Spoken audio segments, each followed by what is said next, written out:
Hello! Hello ate. Pasensya na sa aming disturbo. Good morning. Morning po, Anong sir. paninda nyo po? Pansit po ngayon, sir. Pamaya, turon. Turon na. Saging. Wow, ang sarap. Merienda time. Yes, sir. Sinong kasama nyo? Turong bata, iniiwan ko, sir, kasi ayaw niya magpaiwan. Anak nyo? Apo ko, sir. Ah, Kasi apo nyo. umalis yung nanay niya. Iniiwan dito sa akin. Hindi na bumalik. Maitanong ko lang, bakit anong nangyari? Bakit parang ika kayo maglakad? Ako na stroke po dahil rin po sa pagtitinda ko nung mga 34 po. Siguro sa init. No, sir. kasi syempre pag ganito, mainit. At sir. na sobrahan kayo siguro sa baba, nag-init kayo na Kasi stroke kayo. Sa umaga po kasi, sir, kakanin. Pag tanghali, mani, nilalaga ko po. Pero nung hapon na pauwi na ako, doon ko na po naramdaman na ako. Hindi ko na ito maigalaw, sir. O bakit ngayon ginagawa nyo pa rin mainit? Walang kita, sir. Ang hirap. Okay, sige. Pwede ba tayo mag-usap muna dyan sa tabi? Okay, sir. Okay, sige. Dito ka lang sa tabi. Anong pangalan ni nanay? Jacqueline Cardanyo, sir. Wow, si nanay Jacqueline. Ilang taon na po kay nanay Jacqueline? 49, sir. 49 kayo, nanay Jacqueline. Nasaan po yung mister nyo? Nasa Tondol po, nagtatrabaho. Anong trabaho ni mister? Mason po. Mason. So, talagang hindi kayo titigil sa pagtitinda, no? Tumutulong kayo doon sa mister yung naghanap buhay.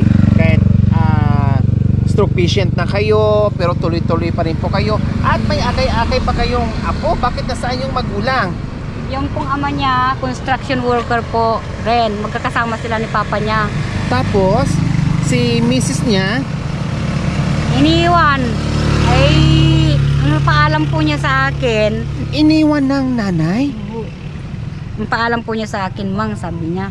Iwanan ko pang kasi isang magtitinda ako ng ukay-ukay, sabi niya. Saan? Saan magtitinda Yan ng lang daw sa bayan, sa palengke. O tapos? Tapos hapon na dumating na yung asawa niya, tinanong sa akin kung nasaan yung manugang ko.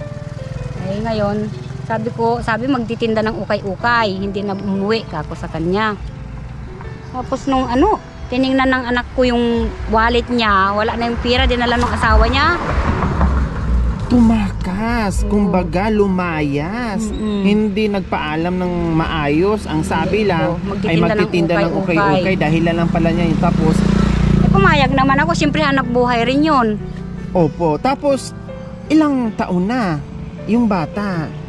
Tatlo lang po. Tatlong Nitong taon. lang po, November 2 nung umalis. So ilang taon? 5 months pa lang? Pa 5 months po.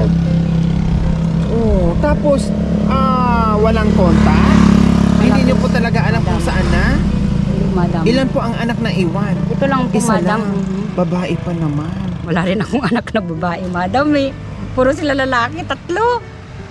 Kaya pinagtsatsagaan ko na rin ito, madam. Parang anak nyo na rin, kayo na ang sumalo bilang isang magulang ni baby girl. Kumusta naman siya ngayon?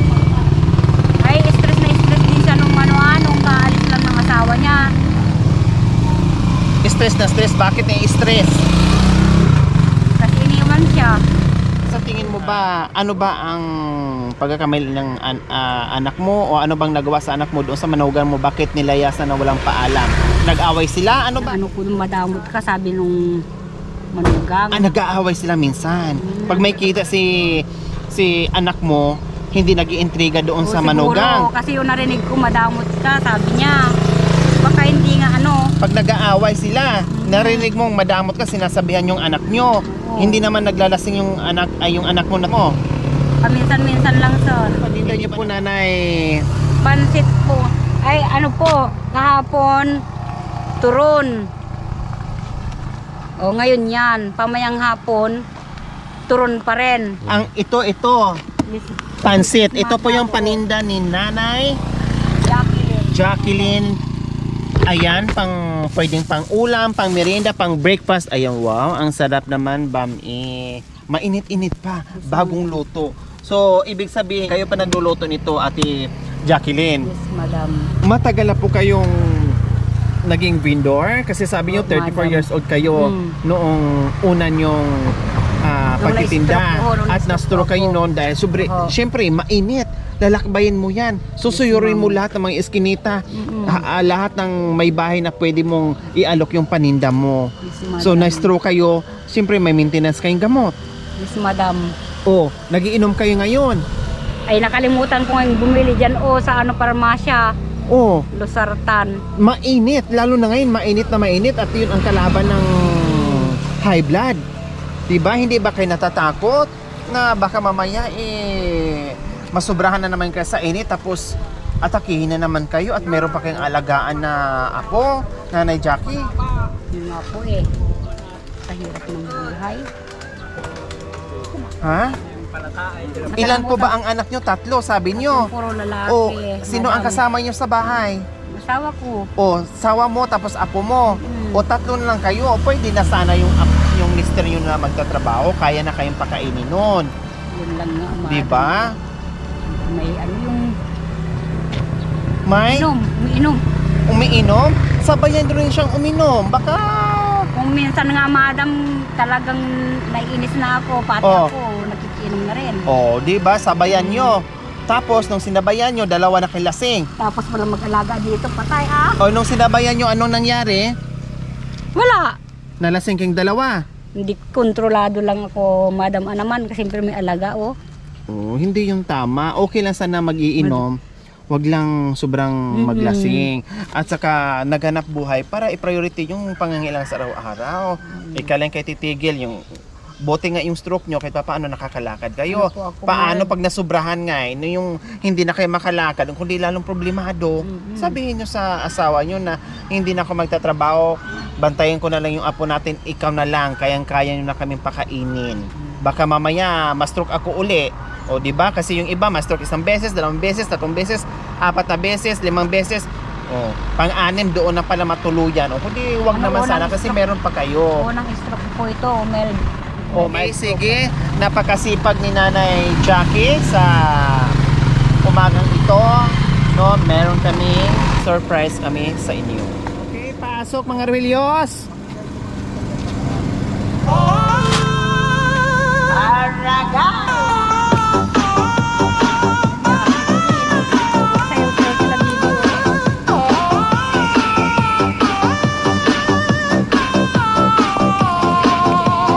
Iloilo Beats Club.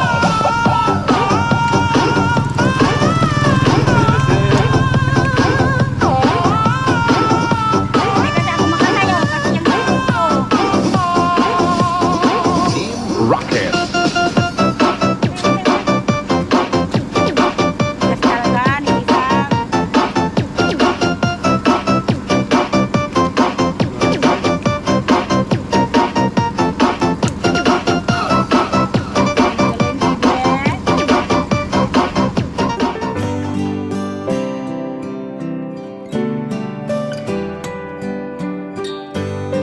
Ay, thank you po, madam. Ang saya-saya po, madam, Kasi may sabi ko, mayroon sana akong makasalubong na kako na yung parang tutulong sa akin. Sabi kong ganon. Sabi niyo po kanina. Oo, tsamba naman madam. Bakit nasabi niyo sana mayroong tutulong sa akin? Bakit naman naisipan niyo? Kasi may na akong vloggers, nag-vloggers dito sa Namagbagan noon. Sana mayroon din akong may enkwintrong ganon kako, madam. May makasalubong kayo. Mm. Nagkatotoo nga yung sana niyo. Salamat po sa mga biyayang ito, madam. Dahil po sa inyo, natulungan nyo kami. So ayan po mga kabayan, si Nanay Jackie po, no, na isang PWD at nag-aalaga pa sa kanyang apo, no, ginagawa ang lahat kahit papaano makabenta at merong maibili ng pagkain nila na makatuwang din doon sa paghanap buhay ng kanyang mister. Isa sa napasaya natin sa umagang ito, kaya maraming salamat po talaga sa ating mga sponsors, subscribers, followers, YouTube members, viewers, commentators, sa lahat na nakikisa sa akin sa araw-araw, no, tayo ay nakaambag sa misyong ito. Kaya maraming salamat po sa walang sawang pagmamahal. DCL of Ontario, Canada, silent sponsor from Kabalin, Sir JSM ng Rabi KSA, shout out din kay Ma'am Kat and Sir Albert from Rabi KSA, Saudi Arabia, Ostong TV, my YouTube channel ito mga kabayan. Please, bisitahin at supportahan po natin. Muli po sa ganito ang puso, naway pagpalain po tayo ng Panginoong Diyos araw-araw. Naway ibigyan po tayo ng kalakasan ng katawan sa araw-araw. Naway ibigyan po tayo ng mahabang buhay pang sa ganon. Marami po tayong matulungan na gaya nila. Mga kabayan, huwag niyo pong kalimutan, pakishare and subscribe sa aking YouTube channel, Glory Aquino Talita. Maraming salamat po, gabi sa sud. Bye, Nanay Jackie. Okay, Nanay Jackie, ang gagawin natin, pasakay namin kayo ng